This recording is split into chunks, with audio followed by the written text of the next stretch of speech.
إن الحمد لله نحمده ونستعينه ونستغفره ونعوذ بالله من شرور أنفسنا ومن سيئات أعمالنا من يهده الله فلا مضل له ومن يضلل فلا هادي له وأشهد أن لا إله إلا الله وحده لا شريك له وأشهد أن محمدا عبده ورسوله أما بعد فإن خير الحديث كتاب الله وخير الهدي هدي محمد صلى الله عليه وسلم وشر الأمور محدثاتها وكل محدثة بدعة وكل بدعة ضلالة وكل ضلالة في النار.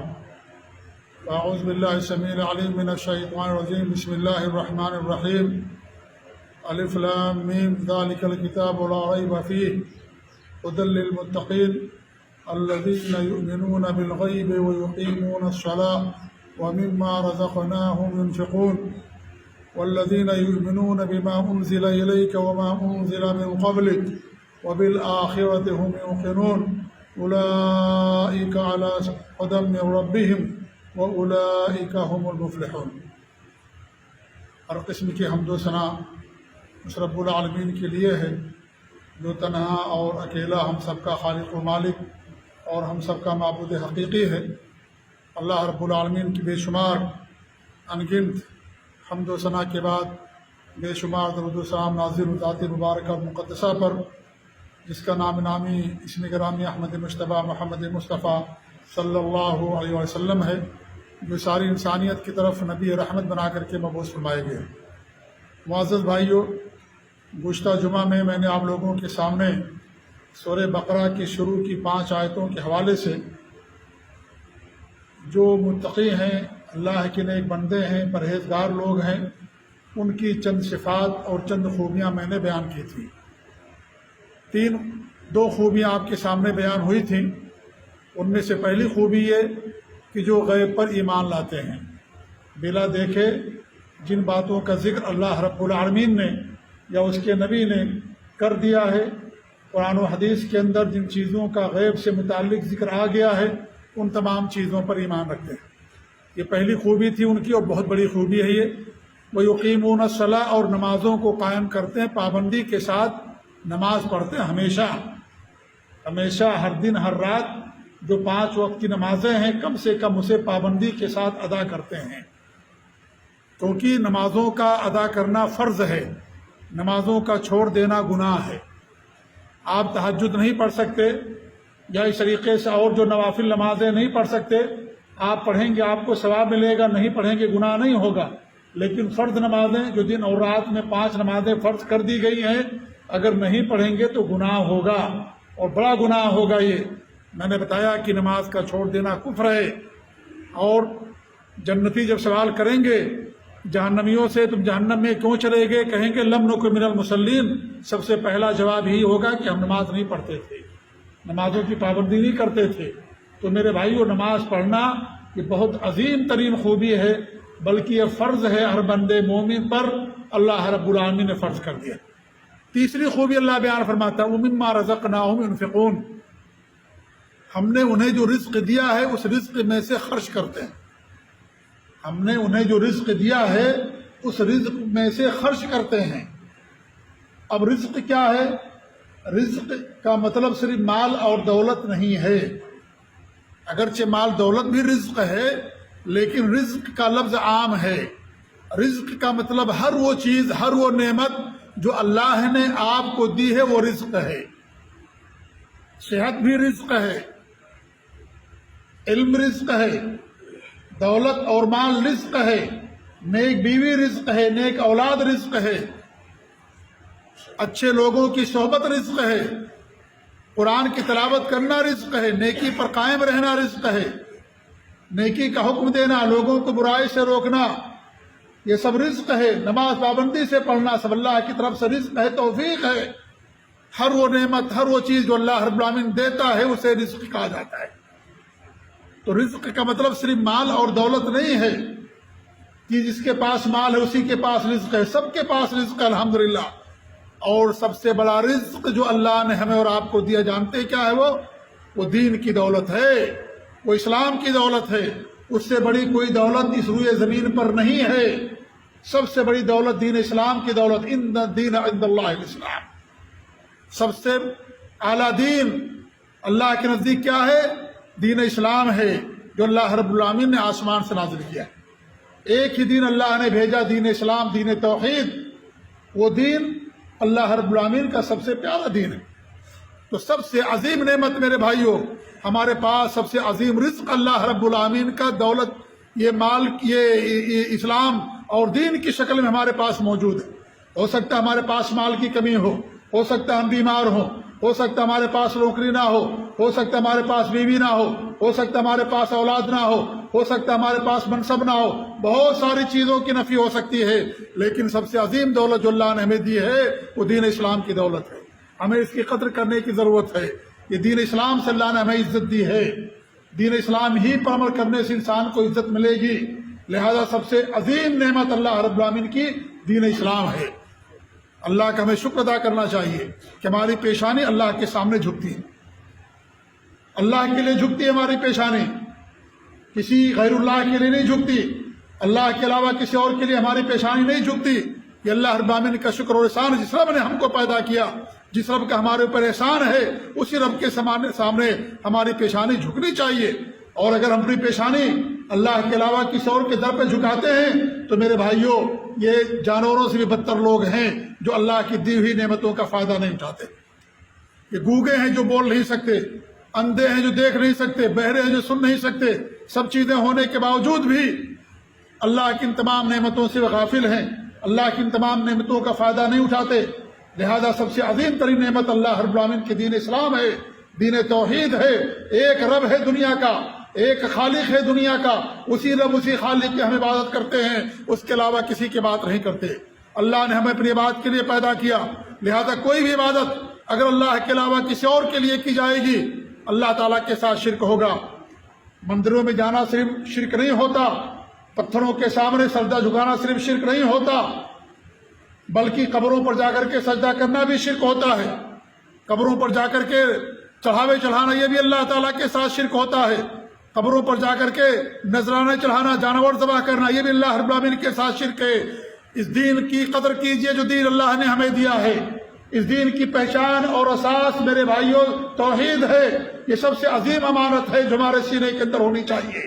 اگر یہ امانت ہم سے ختم ہو گئی ہمارا وجود بھی ختم ہو جائے گا۔ ہماری پہچان توحید سے ہے، ہماری پہچان اللہ تعالیٰ کی عبادت سے ہے، لہذا توحید کے آپ جینے کو، توحید کے شیشے کو چکنا چور مت کیجیے، اس شیشے کی حفاظت کیجیے۔ یہ شیشہ بہت نازک ہے، بہت نازک ہے، اگر شرک کریں گے تو توحید کا شیشہ چکنا چور ہو جائے گا اور انسان اس دولت سے محروم ہو جائے گا۔ لہذا اللہ رب العالمین نے جو ہمیں رزق دیا ہے اس رزق کے اندر سب سے عظیم دولت دین اسلام کی ہے۔ اللہ نے ہمیں مسلمان بنا کر کے پیدا کیا، مسلمان ہیں۔ اللہ کی ذات پر ہمارا ایمان، اس کے نبی پر ایمان، اس کی کتابوں پر ایمان، اس کے فرشتوں پر ایمان، اور تمام چیزوں پر جو چیزیں اللہ نے قرآن مجید کے اندر بیان کیا، اس کے نبی نے حدیثوں میں، ان تمام چیزوں پر ہمارا ایمان ہے میرے بھائیوں۔ ہمارا سینہ خالی نہیں ہے، ہمارے سینے کے اندر اللہ رب العالمین ایمان جیسی دولت سے بھر دیا ہے، لہذا اس دولت کی ہمیں قدر کرنے کی ضرورت ہے۔ تو سب سے عظیم رزق اللہ رب العالمین کا دین اسلام ہے، اس پر قائم رہنا یہ اللہ رب العالمین اور اس پر استقامت اختیار کرنا یہ کیا ہے، ہم سے مطلوب ہے۔ اور ایسے لوگوں کے لیے اللہ رب العالمین نے جنت الفردوس اور جنت کا مزدہ فضا سنایا ہے۔ ان الذین قالوا ربنا اللہ ثم استقاموا، جنہوں نے کہا کہ ہمارا رب اللہ ہے، اس پر قائم رہے، تتنزل علیہم الملائکہ، ایسے لوگوں پر فرشتے نازل ہوتے ہیں۔ اللہ تخافوا، خوف نہ کرو، ولا تحزنوا، اور غمگین بھی نہ ہو، وابشروا بالجنۃ التي کنتم توعدون، اس جنت کی خوشخبری سن لو جس جنت کا تم سے وعدہ کیا گیا ہے۔ نحن اولیاؤکم فی الحیاۃ الدنیا وفی الآخرہ، ہم تمہارے لیے دنیا کے اندر بھی تمہارے دوست ہیں، تمہارے مددگار ہیں، اور آخرت کے اندر بھی وَلَكُمْ فِيهَا مَا تَشْتَهِي أَنفُسُكُمْ، اور تمہیں آخرت کے اندر ایسی چیزیں ملیں گی جو تمہارے نفس کو بہت اچھی لگے گی۔ یہ اللہ رب العالمین نے دین پر، توحید پر استقامت اختیار کرنے والوں کے لیے جنت الفردوس کا مزدہ فضا اللہ رب العالمین نے سنایا۔ تو میرے بھائیوں، ہم سب رزق والے ہیں، سب رزق والے ہیں الحمدللہ۔ اگرچہ دولت کی کچھ کمی ہے، مال کی کچھ کمی ہے، مت گھبرائیے اس سے، سب سے عظیم دولت آپ کے پاس، ہمارے پاس موجود ہے الحمدللہ۔ اس پر اللہ تعالیٰ کا شکر ادا کریں۔ اور اس کا شکر کیا ہے؟ اس نعمت کو بجا لانا، اللہ کی بات کرنا، نعمتوں پر شکر ادا کرنے سے نعمتیں برقرار رہتی ہیں، اور جب نعمتوں کا شکر نہ ادا کیا جائے نعمتیں چھن جاتی ہیں میرے بھائیوں۔ اللہ رب العالمین کا صاف فرمان ہے وَلَئِن شَكَرْتُمْ لَأَزِيدَنَّكُمْ وَلَئِن كَفَرْتُمْ إِنَّ عَذَابِي لَشَدِيدٌ، اگر تم شکر کرو گے میں اور دوں گا، اگر تم نافرمانی کرو گے، ناشکری کرو گے، میرا عذاب بہت زیادہ سخت ہے، میرا عذاب سخت ہے۔ اللہ کی توفیق کے بغیر انسان حرکت بھی نہیں کر سکتا، اللہ کی توفیق کے بغیر انسان چل بھی نہیں سکتا، زبان بھی نہیں ہلا سکتا، سب اللہ رب العالمین کا حکم، اس کی مشیت اور اس کے توفیق کے مطابق ہوتا ہے، لہذا ہمیشہ ہمیں اللہ رب العالمین کا شکر ادا کرنا چاہیے۔ تو ہم سب رزق والے ہیں، ہم سب کے پاس رزق موجود ہے الحمدللہ۔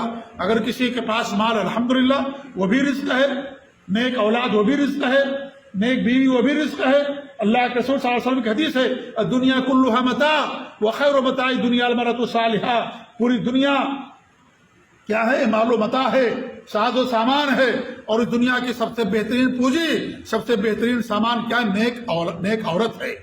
نیک عورت جسے مل جائے میرے بھائیوں وہ خوش نصیب انسان ہے، وہ امن و امان میں رہتا ہے، سکون میں رہتا ہے، راحت کے ساتھ اس کی زندگی گزرتی ہے۔ نیک اولاد جسے مل جائے اس کو میرے بھائیوں، اس کے لیے بھی اللہ رب العالمین کی طرف سے خوشخبری ہے، وہ بھی امن و امان کے اندر ہے اور اس کے لیے بھی سکون ہے۔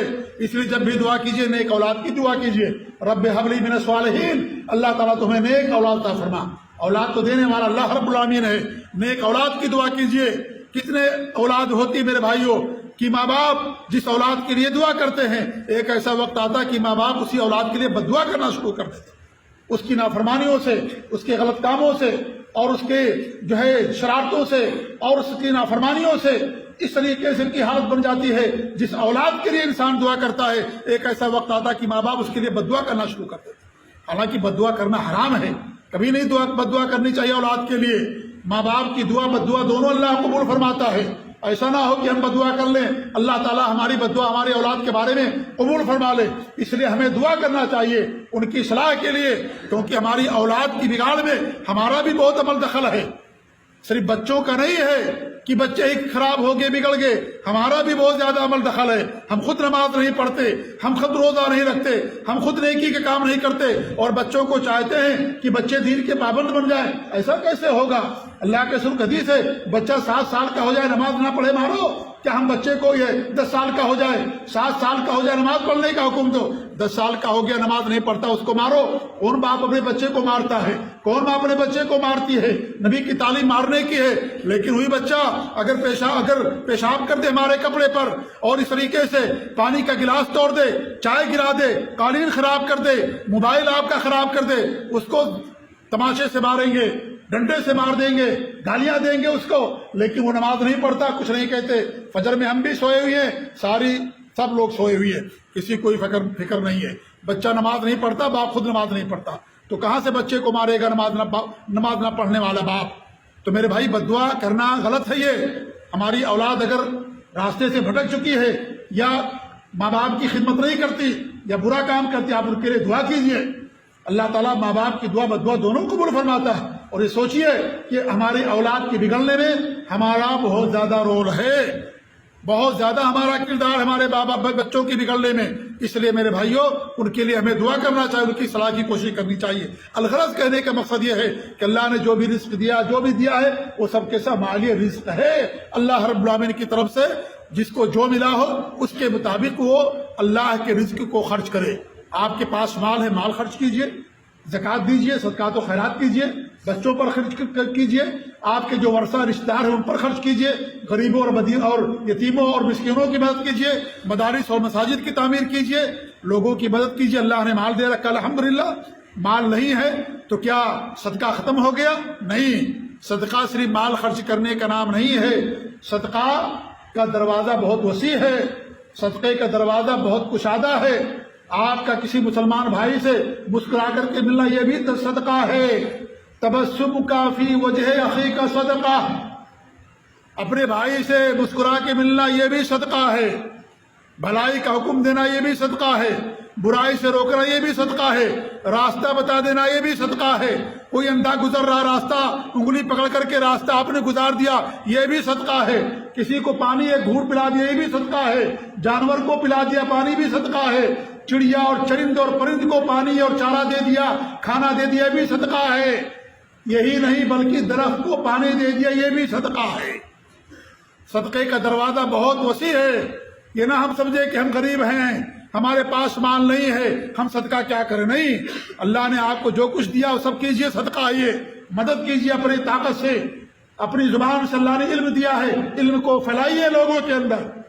قرآن کی تلاوت آپ کو آتی، حافظ قرآن ہیں آپ، لوگوں کو قرآن کی تلاوت سکھائیے، تجوید کے ساتھ ان کو قرآن پڑھنا سکھائیے۔ آپ کو عربی آتی، عربی سکھائیے لوگوں کو تاکہ وہ قرآن پڑھ سکے، یہ بھی صدقہ ہے۔ صدقہ صرف مال خرچ کرنے کا نام نہیں ہے۔ اللہ کے رسول کے پاس جو فقراء اور جو مسکین صحابہ کرام تھے، نبی کے پاس آئے اور کہنے لگے کہ جو مالدار لوگ ہیں وہ تو بہت آگے نکل گئے، ان کو کے پاس مال ہے، وہ صدقات و خیرات کرتے، ہمارے پاس مال نہیں، ہم کیا کریں، ہم غریب ہیں۔ ہمارے نبی نے کہا، دعا سکھائی کہ دعا کرو، یہ بھی صدقہ ہے، تم ان کے مرتبے کو پا جاؤ گے۔ نمازوں کے بعد تسبیح کہو، سبحان اللہ، الحمدللہ، اللہ اکبر، یہ ساری نیکیاں کرو، تم ان کے دروازے ان کے مقام کو پہنچ جاؤ گے، تمہیں بھی اللہ رب العالمین اجر و ثواب دے گا۔ دینے والا اللہ رب العالمین، چھوٹی نیکی پر بہت زیادہ ثواب دے دے، کون اللہ کو روک سکتا ہے؟ کوئی روکنے والا اللہ رب العالمین کو نہیں ہے۔ اس لیے میرے بھائیوں، جو بھی ہمارے پاس ہے، اگر وہ رزق ہے اور جو بھی اللہ کی راہ میں ہم کریں گے وہ سب کا صدقہ کہلاتا ہے۔ لہذا اللہ نے ہمیں جو بھی رزق دیا ہے اس کو ہمیں خرچ کرنا چاہیے، اس کو ہمیں لوگوں کے درمیان تقسیم کرنا چاہیے۔ مال ہے مال، علم ہے علم، آپ کے پاس منصب ہے، آپ اپنے علاقے کے بڑے آدمی ہیں، آپ کسی غریب کے لیے سفارش کر دیجئے۔ آپ کے پاس مال نہیں ہے، آپ کی بات لوگ سنتے ہیں، بھائی فلاں آدمی ہے، مستحق ہے، غریب ہے، مسکین ہے، محتاج ہے، اس کو پیسے کی ضرورت ہے، آپ اس کی مدد کر دیجئے، یہ بھی صدقہ ہے اور یہ اچھی سفارش ہے۔ اسے اللہ رب العالمین کرنے والے کو اللہ تعالیٰ اجر اور ثواب سے نوازتا ہے۔ وَمِمَّا رَزَقْنَاهُمْ يُنْفِقُونَ، ہم نے ان کو جو بھی دیا ہے وہ خرچ کرتے ہیں۔ وَالَّذِينَ يُؤْمِنُونَ بِمَا أُنزِلَ إِلَيْكَ، اللہ کیا فرماتا ہے کہ ہم نے جو اتارا ہے اس پر ایمان رکھتے ہیں۔ ہم نے جو ان کی طرف اتارا ہے اس پر ان کا ایمان ہے۔ کیا اللہ نے اتارا ہے؟ قرآن اللہ نے اتارا ہے۔ اللہ نے کیا اتارا؟ حدیث اتاری ہے۔ اللہ نے دین اتارا، اسلام اتارا ہے۔ اللہ نے احکام اتارے ہیں، کیسے دین پر عمل کرنا ہے۔ جو کچھ اللہ نے اوپر سے نازل کیا ہے اس پر ان سب کا ایمان ہوتا ہے۔ کس بات پر ایمان؟ یہ سب اللہ تعالیٰ کی طرف سے ہے، یہ سب سچ ہے، اس کے اندر کوئی مشقت نہیں ہے اللہ تعالیٰ کے احکام میں، اس کے اوپر عمل کرنے ہی میں ہمارے لیے دنیا کے اندر کامیابی اور بھلائی ہے۔ ان تمام چیزوں پر ان کا ایمان ہوتا ہے۔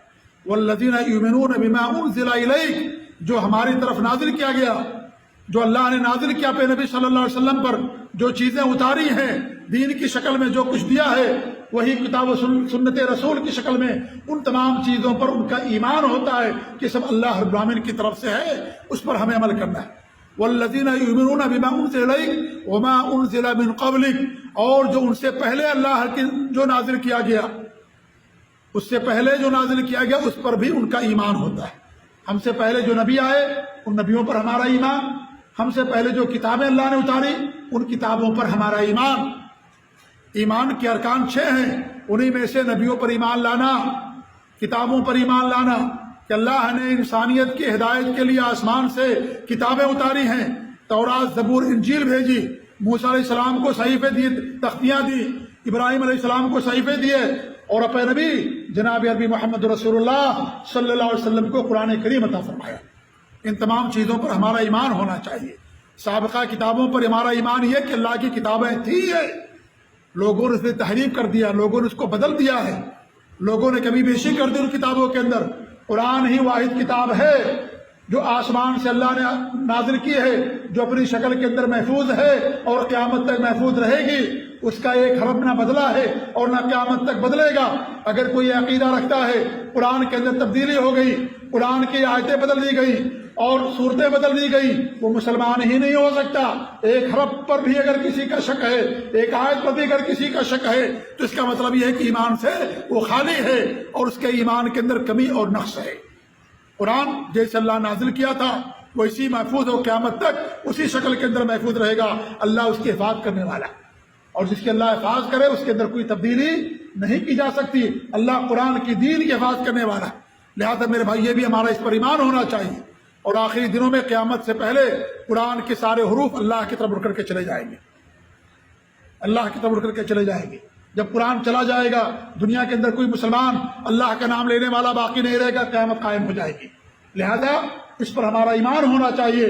جو آسمانی سابقہ کتابیں ہیں ان پر ہمارا ایمان صرف اتنا ہے کہ وہ کتابیں اللہ کی تھیں، اللہ نے بھیجی تھیں، اس زمانے کے لحاظ سے تھی، ہدایت کے لیے بھیجی تھی۔ تورات کو اللہ نے موسیٰ علیہ السلام کو دیا، زبور کو اللہ نے عیسیٰ علیہ السلام کو دیا، ابراہیم علیہ السلام کو اللہ نے صحیفے دیے، اور انجیل اللہ رب العالمین عیسیٰ علیہ السلام کو عطا فرمایا، داؤد علیہ السلام کو اللہ نے زبور دیا۔ یہ سب کتابیں تھیں، اپنے وقت کے لیے تھی، کتابیں ختم ہو گئیں، ان پر عمل کرنا اب جائز نہیں ہمارے لیے۔ یہ قرآن نے سب کو ختم کر دیا، قرآن نے سب کے حکم کو منسوخ کر دیا، لہذا ان کتابوں پر عمل کرنا ہمارے لیے جائز نہیں۔ اور پھر دوسری بات یہ کہ وہ ساری کتابیں اصلی شکل میں محفوظ نہیں رہ گئی، اس کے ماننے والوں نے قرآن اور کتابوں کے اندر اضافہ کر دیا، کمی کر دیا، اپنی طرف سے بہت ساری چیزیں بڑھا دی، لہذا وہ چیزیں اب قابل عمل نہیں رہ گئی۔ قرآن اللہ کی آخری کتاب جس نے سابقہ کتابوں کو منسوخ کر دیا، ختم کر دیا، اگرچہ وہ کتابیں اللہ کی تھیں لیکن ان کتابوں کے اندر لوگوں نے تبدیلیاں کر دی، تو جو ہم سے پہلے نازل ہوا اس پر بھی ہمارا ایمان۔ ایک نقطہ بتاؤں، وہ نقطہ یہ ہے کہ اللہ نے نہیں فرمایا اب جو اللہ نازل کرے گا اس پر بھی ایمان لانا۔ کیوں؟ اس لیے کہ اللہ نے اپنے نبی پر نبوت کا دروازہ بند کر دیا، اب کوئی نبی دنیا کے اندر نہیں آئے گا۔ اللہ نے ہمارے نبی کے آنے سے پہلے جتنے بھی قومیں آئیں، جتنی بھی کتابیں اتاری، تمام کتابوں میں بعد میں آنے والے نبیوں کا تذکرہ ہوتا تھا، ان کی پیشین گوئیاں بیان کی جاتی تھی۔ تورات میں ہمارے نبی کی پیشین گوئیاں ہیں، صفات اور خوبیاں بیان کی گئی، حتیٰ کہ آپ کے صحابہ کی صفات بیان کی گئی، انجیل کے اندر بیان کی گئی، زبور کے اندر بیان کی گئی کہ ایک نبی آئے گا، اس نبی کا اوپر ایمان لانا تمہارے لیے ضروری ہوگا۔ اللہ نے بیان کیا، لیکن اللہ نے قرآن کے اندر نہیں بیان کیا کہ اس کے بعد جو نبی آئے گا، اس کے بعد جو اللہ کچھ اتارے گا اس پر ایمان لانا۔ کیوں؟ کہ اللہ رب العالمین اب کچھ نہیں اتارے گا، اللہ نے جو اتارنا تھا اتار دیا، قرآن کو، دین کو، اب اس کے بعد کچھ نہیں اترے گا۔ نبوت کا دروازہ بند، وحی کا سلسلہ بند، سارے نبی ختم ہو گئے، دنیا سے چلے گئے۔ آپ صلی اللہ علیہ وسلم آخری نبی تھے، اللہ نے آپ کو دنیا کے اندر بھیجا، آپ کے بعد کوئی نبی دنیا کے اندر نہیں آئے گا۔ آسمان سے جبریل امین کا نزول نہیں ہوگا، فرشتے اب وہی لے کر کے نہیں آئیں گے، کیونکہ دین کو اللہ نے مکمل کر دیا ہے، دروازہ بند کر دیا نبوت کا، اس لیے اب کوئی دوسرا نبی نہیں آئے گا۔ آپ کی حدیث میں آخری نبی ہوں، میرے بعد کوئی نبی نہیں آئے گا۔ قرآن میں اللہ نے فرمایا آپ خاتم النبیین ہیں، آپ آخری نبی ہیں، اب آپ کے بعد کوئی نبی دنیا کے اندر نہیں آئے گا۔ اس لیے اللہ نے نہیں کہا کہ اب اس کے بعد جو آئے گا اس پر بھی ایمان لانا۔ کیوں؟ اس لیے کہ اب کچھ نہیں آئے گا، جو کچھ اتارنا تھا اللہ نے آسمان سے اتار دیا، اب کوئی نئی چیز، کوئی نیا دین دنیا کے اندر، کوئی نیا نبی نہیں آئے گا۔ لہذا اگر کوئی اللہ کے رسول کو نبی مانتا ہے لیکن آپ کو آخری نبی نہیں مانتا، وہ مسلمان نہیں ہے۔ اللہ کے نبی کو نبی مانتا کہ آپ نبی ہیں لیکن آخری نبی نہیں مانتا، وہ مسلمان نہیں ہے۔ جنہوں نے نبوت کا دعویٰ کیا ہمارے نبی کو نبی مانتے ہیں، یہ جو قادیانی ہیں یہ سب ہمارے نبی کو نبی مانتے، کہتے ہیں کہ وہ بھی ایک نبی ہیں، جیسے عیسیٰ علیہ السلام ایک نبی، موسیٰ علیہ السلام ایک نبی، لیکن آخری نبی نہیں مانتے، اس لیے وہ مسلمان نہیں ہیں، اسلام سے خارج ہیں، وہ کافر ہیں، وہ مسلمان نہیں، ملعون جہنمی ہیں۔ اگر اسی پر رہ گئے اور اس کو نہیں چھوڑا اور دین اسلام کو قبول نہیں کیا، وہ سب کے سب ملعون اور جہنمی۔ تو اللہ نے یہ نہیں فرمایا کہ اب اس کے بعد جو آئے گا اس پر بھی ایمان لانا۔ کیوں؟ کیونکہ اللہ کو جو نازل کرنا تھا نازل کر دیا، اللہ نے دین مکمل کر دیا، جب مکمل ہو گیا تو کسی چیز کی ضرورت نہیں۔ پھر اللہ فرماتا آخری خوبی ان آیتوں کے حوالے سے، اور نہ ان کی اور خوب صفات ہیں اہل تقویٰ کی، وبالآخرۃ ھم یوقنون، ان کا آخرت پر یقین ہے، آخرت پر یقین ہے ہم سب کا کہ ایک دن دنیا ختم ہو جائے گی، قیامت قائم ہوگی، سب کو حساب و کتاب دینا ہوگا، سب اللہ کے سامنے زندہ کھڑے ہوں گے، سور پھونکا جائے گا، ایک بار سارے لوگ مر جائیں گے، زندہ ہوں گے، دوبارہ سور پھونکا جائے گا، سارے اٹھ کھڑے ہوں گے، سب اللہ کے سامنے حاضر ہوں گے، سب کو حساب و کتاب دینا ہے۔ نیک لوگوں کو جنت ملے گی، جو فاسق و فاجر ہیں یا اس طریقے سے جو کفار و مشرکین منافقین ہیں وہ جہنم کے اندر جائیں گے، شرک کرنے والے جہنم کے اندر جائیں گے، اور جو موحدین ہیں وہ جنت کے اندر جائیں گے۔ یہ آخرت سے متعلق ساری باتیں ہیں، پل صراط ہے، آپ کے لیے حوض ہے، حساب و کتاب ہے، نام اعمال پیش کیے جائیں گے، سب کچھ ہوگا، سب ساری چیزیں آخرت کے اندر آتی، ان پر ہمارا آپ کا سب کا ایمان۔ اگر ایمان نہیں ہے تو ہم مومن نہیں ہیں۔ یہ غیبیات سے متعلق ہے۔ اور سب سے پہلی خوبی اللہ نے اہل تقویٰ کی کیا بیان فرمائی تھی؟ الذین یؤمنون بالغیب، جو غیب پر ایمان رکھتے ہیں۔ موت انسان کی آ گئی، موت کے بعد سے لے کر کے جنت اور جہنم تک جانے تک جتنے بھی مراحل ہیں وہ سب کے سب آخرت کے اندر آتے ہیں، لہذا ان پر ہمارا ایمان ہے۔ مرنے کے بعد قبر میں جو فاسق و فاجر ان کو عذاب ہوتا ہے اس پر ہمارا ایمان ہے۔ اہل ایمان کو، نیک لوگوں کو اللہ کی طرف سے نعمتیں جنت کے اندر ملنا شروع ہو جاتی ہیں، جنت کی کھڑکیاں کھول دی جاتی ہیں، قبر کو کشادہ کر دیا جاتا ہے۔ ہمارا اور آپ سب کا ایمان ہے۔ اگر کوئی ایمان نہیں رکھتا وہ ایمان والا نہیں ہو سکتا، وہ مومن نہیں ہو سکتا، مومن نہیں ہو سکتا۔ کیوں؟ یہ ساری چیزیں آخرت سے متعلق۔ تو یہ تمام چیزوں پر ایک اہل ایمان کا، متقی کا ایمان ہوتا ہے۔ وبالآخرۃ هم موقنون، آخرت پر وہ یقین رکھتے ہیں، ذرہ برابر شک نہیں کرتے کہ پتہ نہیں قیامت قائم ہوگی کہ نہیں ہوگی، آخرت ہوگی کہ نہیں ہوگی۔ نہیں، اللہ رب العالمین نے ایک دن بنایا ہے دنیا کے اندر۔ میرے بھائیو، جو اہل ایمان ہیں، نیک لوگ ہیں، دنیا کے اندر ان کو وہ پورا بدلہ نہیں مل سکتا، پورا بدلہ ان کی نیکی اور عبادت کا آخرت میں اللہ تعالیٰ دے گا۔ اور جو ظالم ہیں دنیا میں ان کو سزائیں نہیں ملتی، اللہ تعالیٰ قیامت کے دن رکھا ہے ایک دن ایسا کہ ان ظالموں کو سزا دی جائے گی۔ جو مظلوموں، جو ظلم کرتے ہیں اور جو لوگوں کو سزائیں دیتے ہیں اور اس طریقے سے جو لوگوں کا حق کھاتے ہیں، قیامت کے دن اللہ تعالیٰ ان سے بدلہ لے گا۔ تو ایک دن اللہ رب العالمین نے رکھا، وہ آخرت کا دن ہے، اس پر ہمارا اور آپ کا ایمان اور یقین ہے۔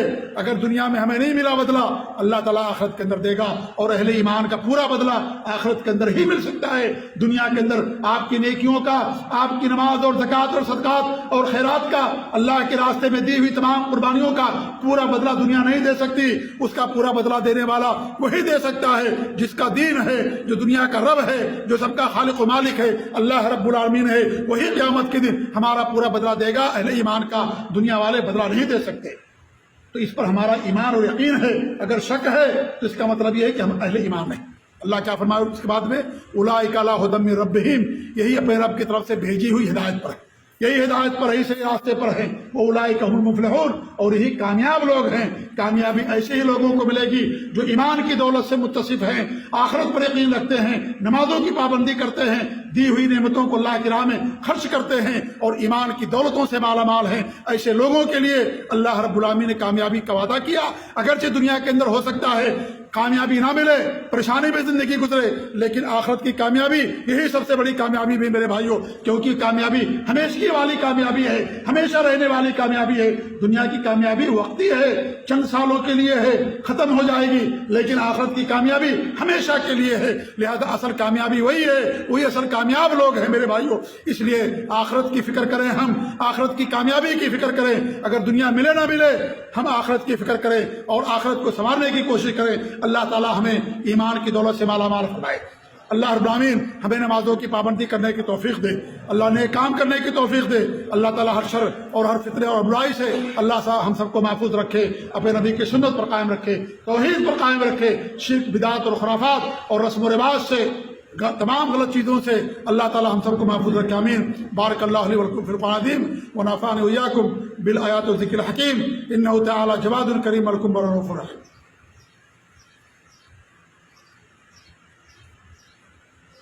الحمد لله رب العالمين الرحمن الرحيم مالك يوم الدين واشهد ان لا اله الا الله وحده لا شريك له واشهد ان محمدا عبده ورسوله اللهم صل على محمد وعلى ال محمد كما صليت على ابراهيم وعلى ال ابراهيم انك حميد مجيد وبارك على محمد وعلى ال محمد كما باركت على ابراهيم وعلى ال ابراهيم انك حميد مجيد۔ عباد الله رحمكم الله، ان الله يأمر بالعدل والاحسان وايتاء ذي القربى وينهى عن الفحشاء والمنكر والبغي يعظكم لعلكم تذكرون، اذكروا الله يذكركم وادعوه يستجب لكم ولذكر الله اكبر والله يعلم ما تصنعون۔